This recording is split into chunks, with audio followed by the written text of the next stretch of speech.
Welcome to Sacrilegious Discourse. For this is what the Sovereign Lord says. Why do you need prophets to tell people who you are and what you want? If you can justify everything that the God of the Bible has done, then you can justify any of your behavior. A lot of this mentality is trickling into what is now mainstream right-wing Christianity. I am capable of empathy greater than this God of the Bible. This is a Bible that they tell kids. This is the good Lord. This is the good book. He is fantasizing about murder, mass murder. Head over to sacrilegiousdiscourse.com right now to find out how to leave us a review or support us on Patreon.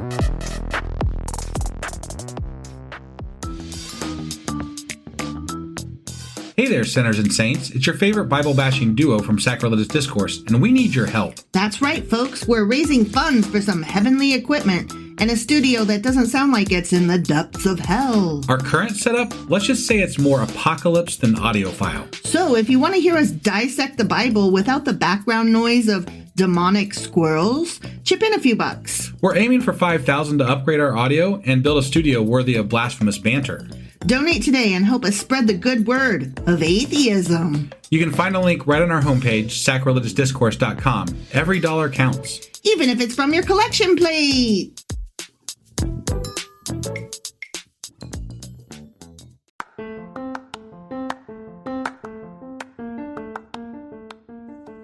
Hey you, welcome to Sacrilegious Discourse. I'm husband. I'm wife. And together we're reading the Bible. Starting with Genesis and eventually ending with Revelations, we're working through every book and offering our atheist 2 cents. Or shekels. Yeah, those. We're asking questions and pointing out all the nonsense. We aren't academics or scholars. Nope. In fact, when it comes to religion, we really don't know anything at all. What we've learned so far is that God's a dick. Oh, he really is, isn't he? If you're interested in how we reached this startling conclusion, maybe start from episode 1. Otherwise, jump in anywhere. It's all good. Yep.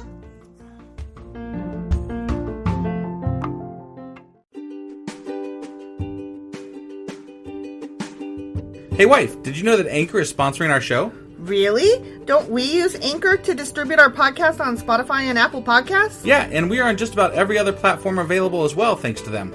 Why do we use Anchor as our podcasting service? Well, they make editing and distributing our show a breeze.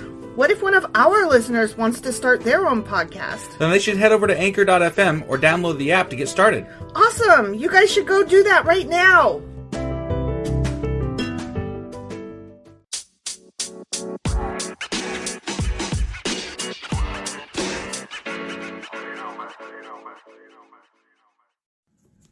Well, hello there, my husband. Hello there, my wife.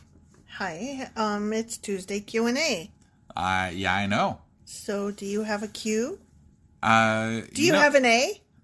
I have some announcements. That's neither Q... Well, I guess it could be considered an A, but not of the answer variety. Should I knock those out first, or do you want me to wait till after? Ooh, wait till after. Okay. All right. Yeah. So what are we Q&Aing today? Well, the Bible sucks. Well, yeah, duh. And we had a big question about, Moabite and Midianite? Yeah, why the fuck did he go what? attack the Midianites over the Moabites? Yeah, what happened there? Yeah. The whole question was... And Balaam. The fuck, man? Yeah. The whole question was that the enemies of the Israelites changed from Moabites and Midianite leaders to Moabite men to Moabite women to Midianite women to just Midianites in general. Right? And wait, what? What all happened there? Yeah, no, it was very confusing to me. Me too, because they both start with M, and you know how I feel about that. Right, yeah. So, we're going to talk about that a little bit. Okay, cool. Should I go ahead with my announcements now? No. Oh, okay. Do it after we come back from commercial. Oh, okay. Yeah. All right. We'll do a non-ad, and then, so, stay tuned. Okay, stay tuned then.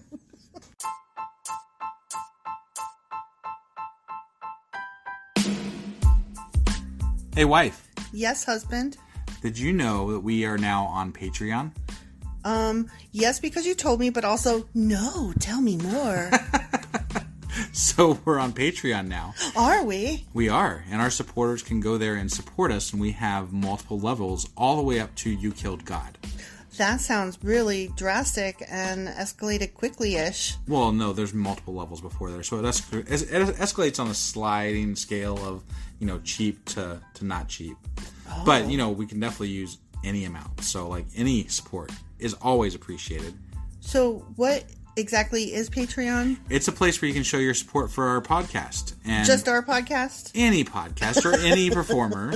But, we're the ones that, you're listening to right now. So maybe you should, support us. That'd be awesome. That would be awesome. But we love you anyway. So all you got to do is go to Patreon, look up Sacrilegious Discourse. It's actually patreon.com/Sacrilegious Discourse is our actual main page there. So head on over and send us some love. Yeah. And we're back. Yes, we are. Okay, what did you want to tell me now? Okay, so I've got a couple of announcements. Woohoo! Love me some announcements. Yeah. So next Thursday, this coming Thursday. So this week. You keep trying to say next week. I know, I keep trying to say next week. This week, on Thursday, will be our 100th episode. So we are going to be doing a special episode. And also, it falls on Thanksgiving. So, while y'all are eating your pie, you can listen to us bitch about shit. It almost sounds like we planned it that way, but we didn't. No, definitely did not. We only realized last week that our 100th fell on Thursday. Yeah. And then, so the other thing I've got is that this is kind of just an announcement of an announcement. Oh, you know how I love those. I mean, announcements of announcements are awesome. That's not... But, so on Thursday, not next week, this Thursday, Thanksgiving, we have a big announcement coming up. So I want everybody to tune in and find out. And we'll be announcing something new happening with the whole Sacrilegious Discourse world. But, I mean, we're not going to, stop podcasting. Oh, hell no. Okay. Just making sure. We got to bash. We got so much more Bible to bash. Okay, I'm just making sure because, I have notes and they did not include stop the podcast. No, but there's a big announcement coming up. So okay, well, I'm very excited. Everybody tune in on Thursday. Tune in on Thanksgiving. Yeah. Woohoo! All right, so now we're going to be questioning and answering stuff, right? Right. So what is the difference between Moabites and Midianites? I mean, Midianites have Balaam who blessed the Israelites and then got killed. Yeah, and also, I mean, correct me if I'm wrong, but wasn't Moses married to a Midianite woman, Zipporah? That was the theory, yes. Right? Yeah, okay. I was just making sure that we agreed that that's likely what happened, right? Yes. Yeah, very, very likely that is what happened. And we also agree, I think, that the Moabites were descendants of incest between Lot and his daughters. Sure. Yeah. And that, that was gross. I mean, that sounds legit. Yeah. And then, yeah. So, also, I don't know if we did agree to this or not, but FYI, archaeology has not yet proven that there even was a specific country called Midian. And shocking. I know, right? It's mostly believed at this point that they were less a country in a fixed location and more a group of nomadic people that just traveled around. So they were following the Israelites around. They're like, hey, fuckers, stop following us around with your stupid gods. Yeah, basically. And your whorish women, right? Yeah. Stupid gods, whorish women. Right. Get out of here. I got it. Yeah. So, at first, as I said, the women in question were identified as Moabites. Right. Yeah, I mean, that was very strongly said. And more so because I think, Balaam, the Midianite, was blessing. Yeah. He was there on behalf of a fucking Moab. Yeah. Because they were camped outside the Moab camp. Right. So that's why my question was, wait, what? What happened? Who? What? Yeah. So, Moses declares that it was Midianite women who seduced the Israelites into worshiping specifically Baal Peor, right? But they said Moabites. Right. I know. Okay. All right. And then at that point, the Moabite women are no longer mentioned. But then later on, he's like, just kidding, kill them all. And they're all Midianites, get them. And it's like, wait, what? But you so said he just Moabites. turned two different types of people into one? Because they both started with M? I don't know. And Moses was confused. He's like, whatever, fucking kill him. Yeah. So there's 3 different takes on this, as usual. There's the apologists, and then there's the what you might call like the what is it? Smart people, academics. The smart people. Not us. Not us. Dumb smart, me dumb. So like the apologists are the people that they take it as literal history, right? Sure. And so they're going to try to make it fit. Okay. And they'll find clever ways to like twist themselves into pretzels to make it work, right? Yeah. And then the academics, they usually attribute everything to more than one person wrote it. Don't forget. Right, because duh. Yeah. And then there's a weird group that kind of mixes the two. And they're like, yes, but it's also a great history book from which to draw a lot of... excuse me. I choked on air just then. Yeah, that happens all the time. It does to me. Sometimes I just can't get enough oxygen. Right. So anyway, there's a either or group that they're like, yeah, it was lots of people, but also some of it did happen, but also, regardless, there's some great things to be learned. Are these the convenient explanationists? Well, no, that would be the apologists. Oh, okay. The apologists are hardcore. Everything is true, and here's why. Got it.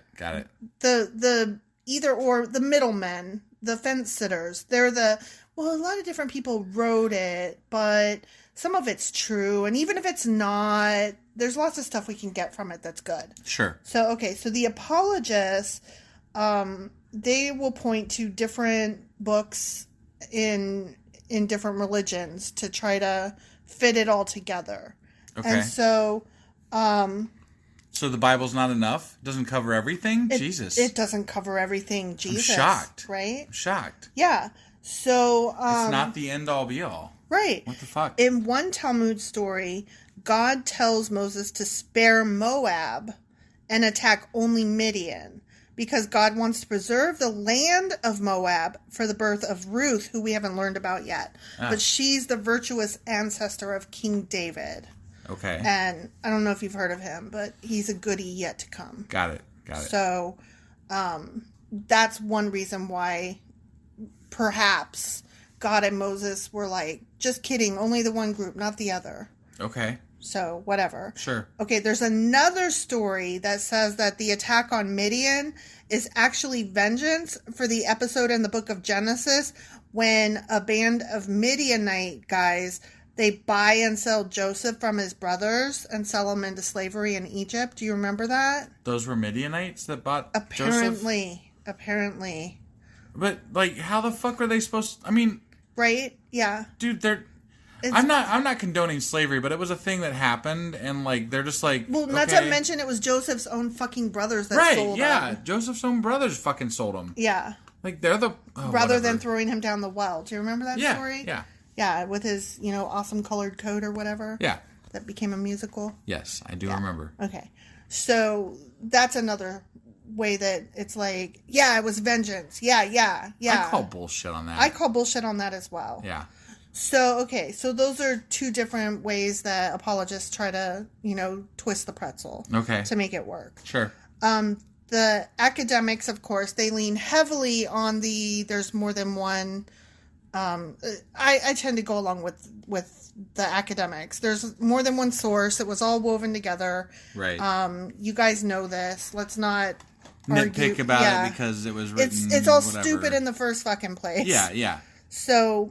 linguistic scholars have agreed that passages in the first 5 books have come from at least 4 original documents, with lots of fragments coming from many additional sources. So they're like, can you really expect all this shit to fit together?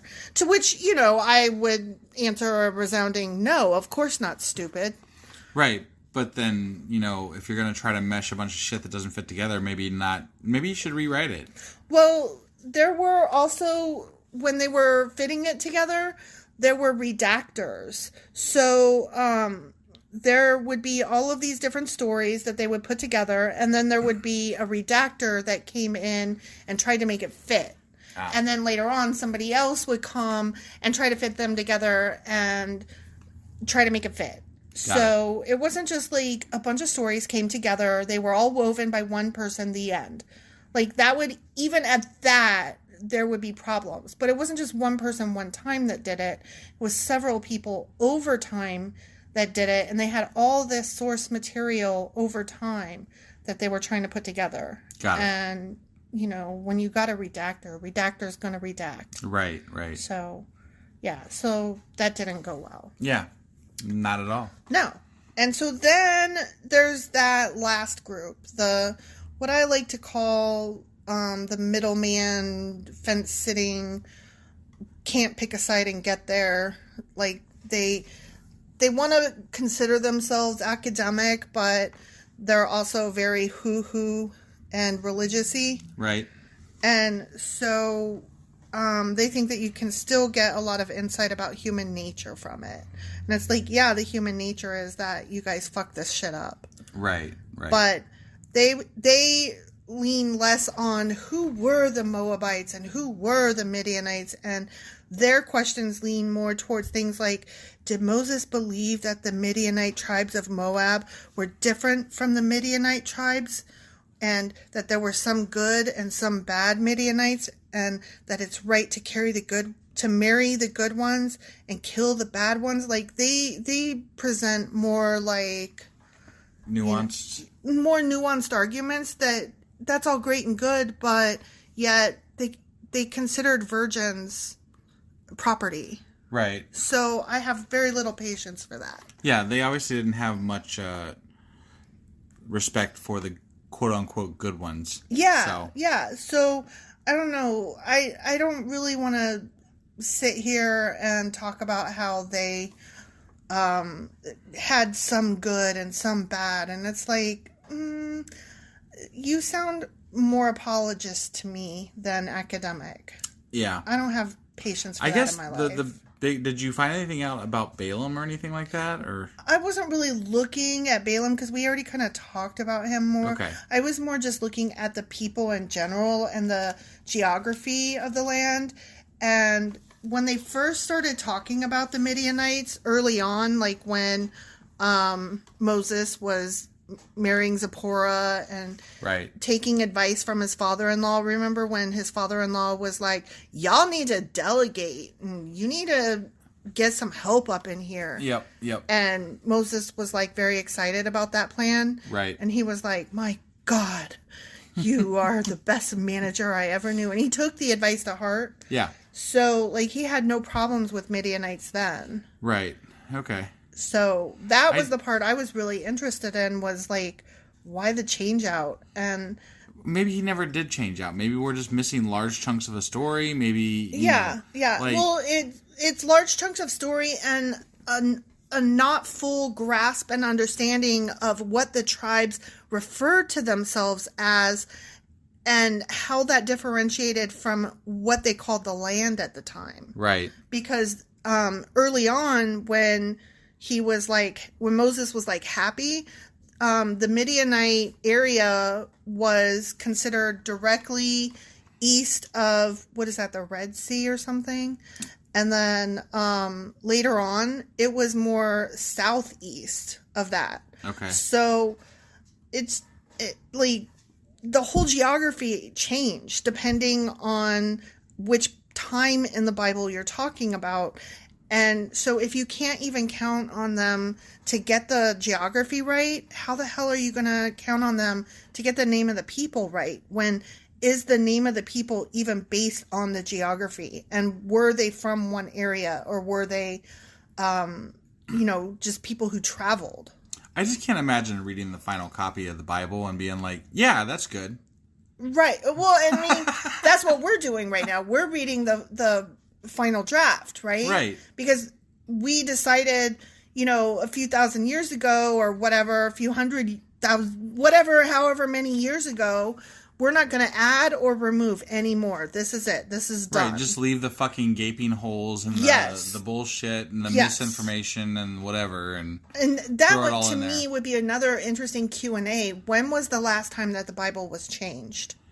You know? It's changed quite often because of different translations. I mean, you know yourself that But when I say changed, I mean entire chunks left out, not how we read the chunks. Got it. When were chunks added and when were chunks left out? When's the last time that we added a book to the Bible? When's the last time? It's been quite a while. Right. That's what I'm saying. I don't know the exact answer to that, but I think it has been quite a while. That would be another Q&A that I would be interested in having at some point, because that would answer to me a lot of these questions of who the fuck are all these people and what does their geography have to do with who they are and how they were held in God's esteem or not. Right.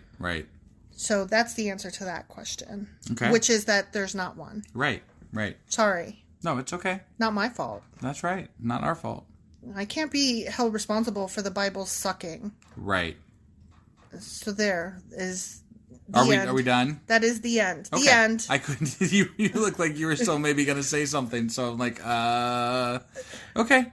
So that was our Q&A. It was more QE than AE. Sorry. Yeah, we had to kind of stretch because there wasn't a whole lot of there wasn't a whole lot on this chapter. No, these chapters. Our biggest question was, wait, I don't understand the difference between the Moabites and the Midianites, and everything else was pretty straightforward. If you're a woman, you don't have to be held accountable for the vows you make if there's a man of the house that can decide that your vow was bad, dumb, or wrong. Right.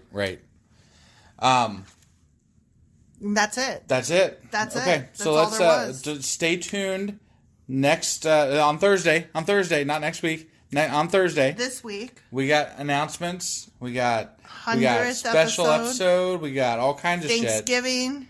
Thanksgiving. We're going to be eating some pie that day. And hopefully everybody's eating some pie. I saw a meme just now before we started where somebody put mustard on it and said that this is a thing in Ohio. Yeah, it's not, though. It's not. I live in Ohio. I've lived here for over 20 years. It's not a thing. I grew up here. It's my only place I've ever lived. Yeah, don't put fucking mustard on your goddamn pumpkin pie.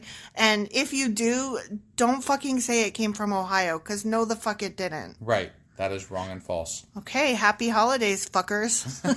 Bye. Bye.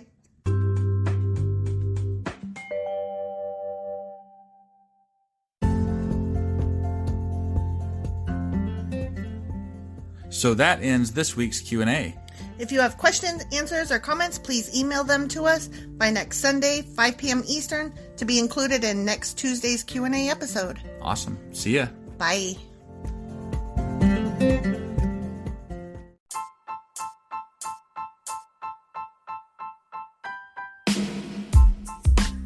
Hey, wife, I guess that's the end? But husband, that's just sad. It doesn't have to be. We are on lots of social media platforms like Twitter. Our handle there is sacrilegious_D. For D's nuts. Oh my God. Stop doing that. Anyway, we're also on Facebook, Instagram, and Pinterest. There's a link to all of our social media sites at our website. Ooh, we have a website? Yeah, it's sacrilegiousdiscourse.com, where you can also find a link to our merch shop. We have a merch shop? Yep, we have podcast-themed clothing, mugs, notebooks, and more, as well as an atheist and science-themed products. Wow, our fans should really go check that out right now. Definitely. They can get in touch with us by sending an email to sacrilegiousdiscourse@gmail.com. But before they do that, we could really use some help. Oh yeah? With what? Well, it's not free running the podcast, and we need some financial support in order to get better equipment, which will free up time so we can concentrate on our podcast and our fans. Okay, so what should they do? Head over to patreon.com/sacrilegiousdiscourse and sign up as a contributor on our podcast. Supporters there receive additional bi-weekly episodes that we record just for our Patreon members for as little as $2 a month. Also, we'd really appreciate it if you would like and subscribe on whatever platform you're using. And Apple Podcast reviews help us out tremendously. Like and subscribe. Leave an Apple review. Join us on Twitter. Support us on Patreon. That's a lot of instructions. Don't forget to say thanks. Thanks. Okay, bye.